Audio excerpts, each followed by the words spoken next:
Un trait caractéristique de la pensée du XVIIIe, de ces idées qui fermentent et préparent la Révolution française, est la recherche du bonheur.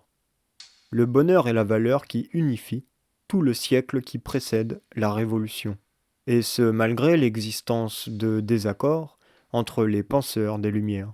Tous les penseurs de ce temps ne sont donc pas d'accord sur les moyens d'y parvenir, mais tous revendiquent enfin le droit au bonheur. Or, le bonheur suppose une certaine durée. Il est à distinguer de la jouissance, qui est un plaisir instantané, et qui peut être extrêmement intense, mais reste évanescente. Pour autant, le bonheur n'est pas non plus infini. En cela, il se distingue du salut, promesse éternelle accordée à l'âme par Dieu. De plus, il suppose un certain rapport positif au monde, une sociabilité qui se concrétise ici-bas, dans le monde terrestre. Il diffère donc aussi de la paix intérieure, l'accord avec lui-même de celui qui médite, retranché de la société. L'époque qui précède la Révolution est une époque où l'on pressent l'écroulement de la monarchie, accablée par les dettes et reposant sur des valeurs discréditées. C'est donc une époque d'optimisme, où la Révolution approche mais reste à accomplir, et où tous les futurs sont encore possibles. Mais, avec la Restauration, cet optimisme ne durera pas et va rapidement laisser la place à une inquiétude et à une angoisse qui ne feront que s'approfondir au cours du XIXe siècle. En à peine une génération, le bonheur va céder la place à la mélancolie. Nul autre qu'Étienne Pivert de Senancour, précurseur du romantisme, n'a creusé avec une telle lucidité et une telle précision ce mal du siècle qui vient.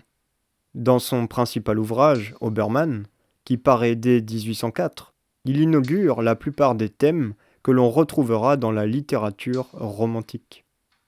C'est également du point de vue du rapport au monde que le romantisme va abandonner l'optimisme des Lumières. Si le bonheur suppose une sociabilité, le héros romantique va, en revanche, se caractériser par un désir de solitude et d'évasion.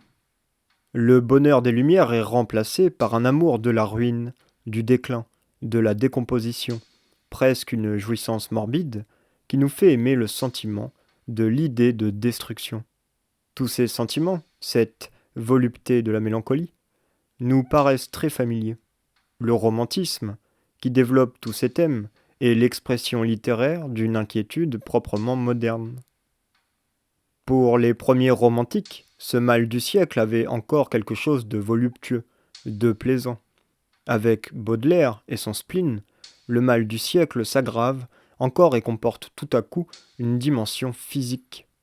L'angoisse qui s'accentue suscite des sensations particulièrement pénibles, qui n'ont plus rien à voir avec la volupté de la mélancolie.